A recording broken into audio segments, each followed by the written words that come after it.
अस्सलाम वालेकुम स्टूडेंट, उम्मीद है कि आप सब खैरियत से होंगे। आज हम mathematics class 9 chapter number 1 exercise 1.1 का क्वेश्चन नंबर आज हम 1 स्टार्ट करने वाले हैं। क्वेश्चन नंबर 1 है हमारा, find the order of the following matrices. हमने मैट्रिसेस, इन मैट्रिक्स के हमने ऑर्डर्स फाइंड करने हैं। तो हमारे पास फर्स्ट मैट्रिक्स है A is equal to 2 3 -5 and 6। तो सबसे पहले स्टूडेंट्स, हमने इसका ऑर्डर फाइंड करने के लिए सबसे पहले हमें नंबर ऑफ रोज का पता होना चाहिए और उसके बाद नंबर ऑफ कॉलम्स का पता होना चाहिए। तो अगर हम इस मैट्रिक्स में देखें तो नंबर ऑफ रोज हमारे 2 हैं और नंबर ऑफ कॉलम भी हमारे 2 हैं। तो इसका ऑर्डर क्या हो जाएगा? इसका ऑर्डर होगा 2/2। The order of matrix A is 2/2। Next हमारा पार्ट है बी।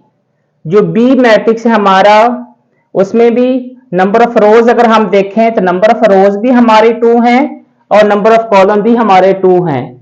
तो अगर हम इसका ऑर्डर देखें तो इसका ऑर्डर भी हमारा सेम ही होगा 2/2।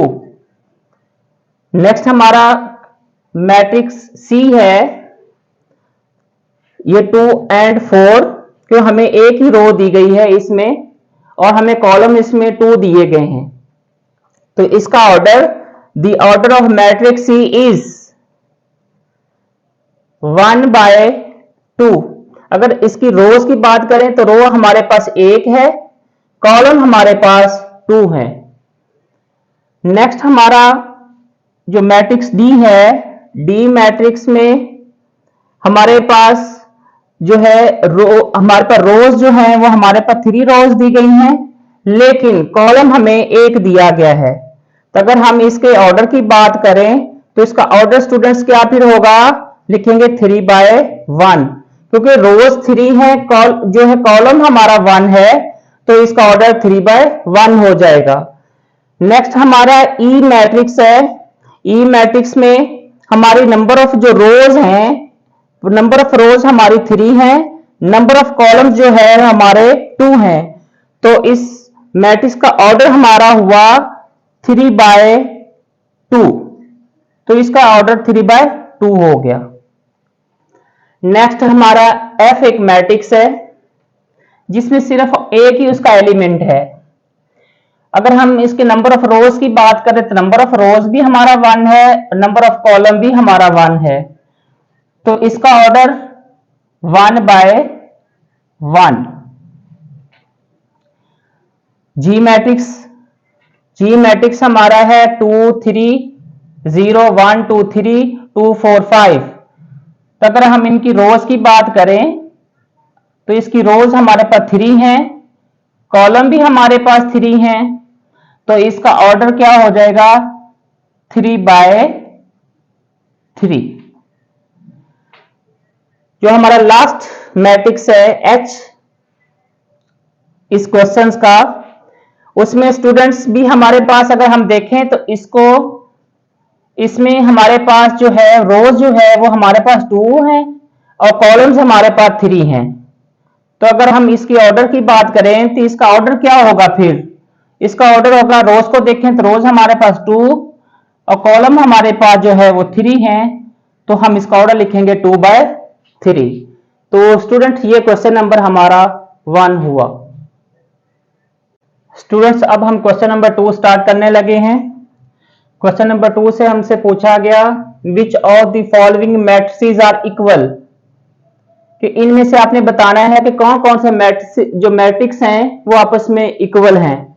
इक्वल मैट्रिक्स तब होते हैं जब हमारे पास कोई 2 मैट्रिक्स हो, उनका ऑर्डर सेम हो और उनकी एंट्री सेम हो, तो वो मैट्रिक्स जो होते हैं वो इक्वल मैट्रिक्स होते हैं।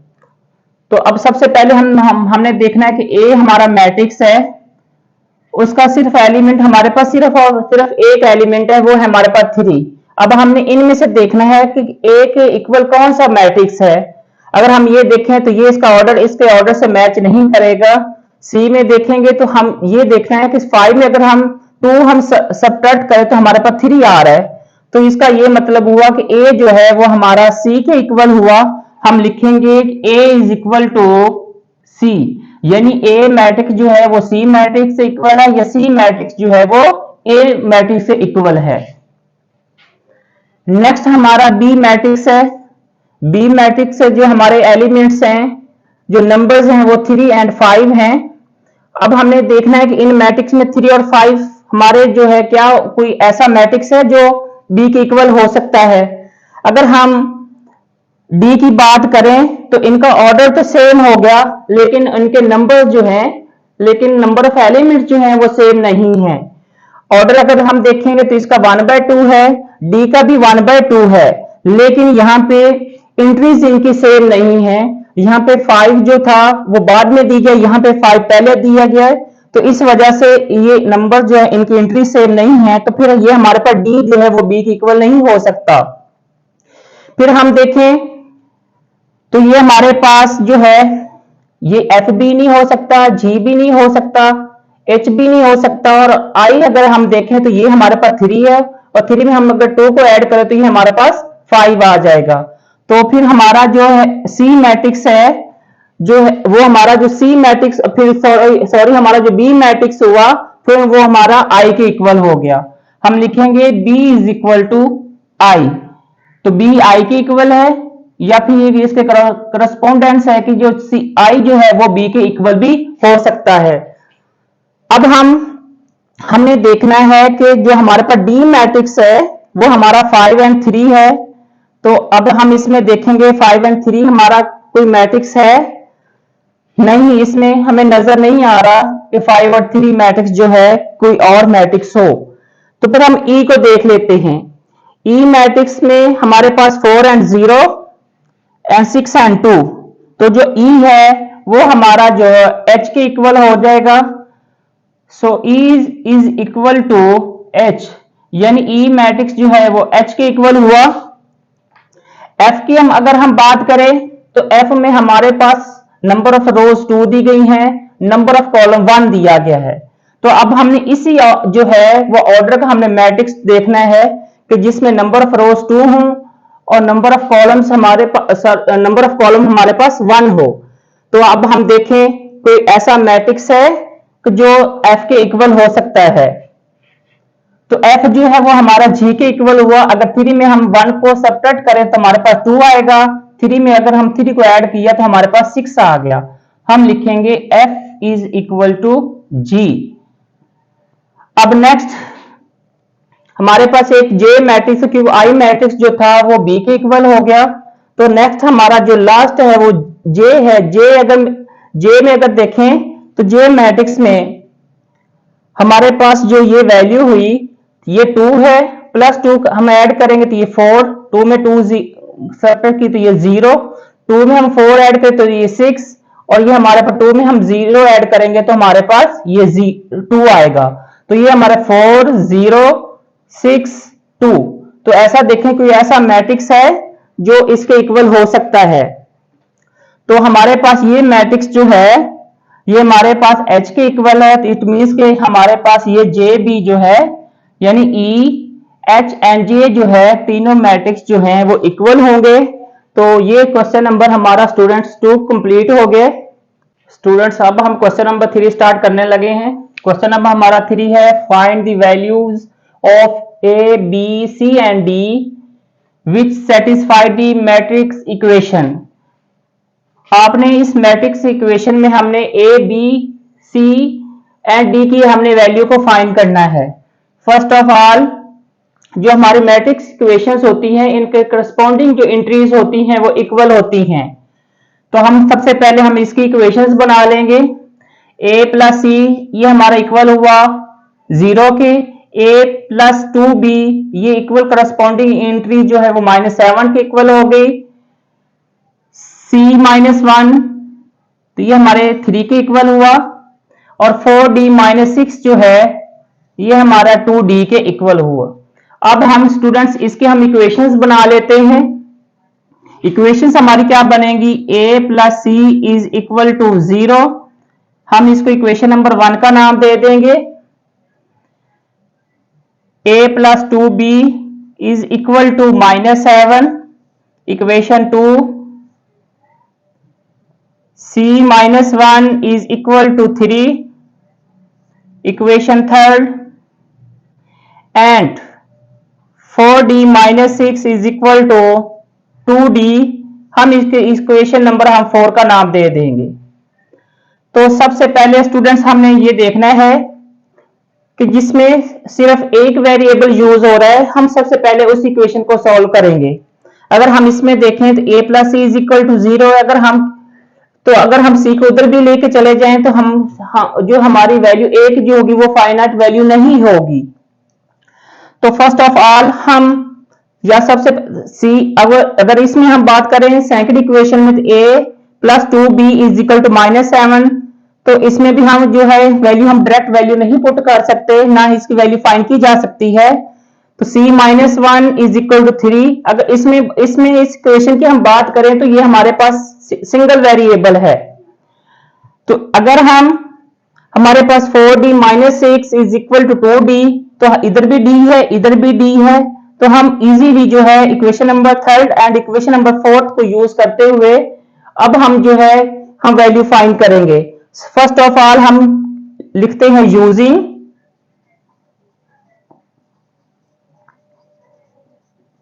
Equation number third. अब हम थर्ड को पहले यूज करते हैं। हमारे पास थर्ड इक्वेशन है c minus 1 is equal to 3, minus इधर 1 है, जब दूसरी साइड पे शिफ्ट होगा तो ये पॉजिटिव 1 हो जाएगा। तो c is equal to 3 plus 1, so c is equal to 4। तो स्टूडेंट्स ये हमारे पास c की वैल्यू आ गई। अब हम ये c की वैल्यू अगर हम पुट कर दें इक्वेशन नंबर 1 में, तो वहां से a की भी वैल्यू फाइंड हो जाएगी। यहां पर लिखें putting c is equal to 4 in equation 1 में पुट किया हमने। a प्लस सी की जगह हम 4 पुट करेंगे इज इक्वल टू 0, तो a इज इक्वल टू -4। तो हमारे यहां से a की भी वैल्यू फाइंड होगी। अब ये a की वैल्यू अगर हम पुट करें इक्वेशन नंबर 2 में, तो वहां से b की भी वैल्यू फाइंड हो सकती है। Now put a is equal to -4 in equation 2। अब हम 2 में पुट कर देते हैं, तो a की value -4 plus 2b is equal to -7, 2b is equal to -7, ये माइनस का 4 जब दूसरे पे शिफ्ट होगा तो ये पॉजिटिव 4 हो जाएगा। So 2b is equal to -3, so b is equal to -3/2। तो ये हमारी किसकी वैल्यू आ गई, b की। अब हमने किसकी वैल्यू फाइंड करनी है, हमारे पास सिर्फ और सिर्फ 1 वेरिएबल है, वो हमारा जो है वो हमारे पास d है। अब हम d की वैल्यू फाइंड करेंगे। तो अब हम यूजिंग लिखेंगे यूजिंग इक्वेशन 4। अब हम 4 को यूज करना है। 4 इक्वेशन है 4d minus 6 is equal to 2d।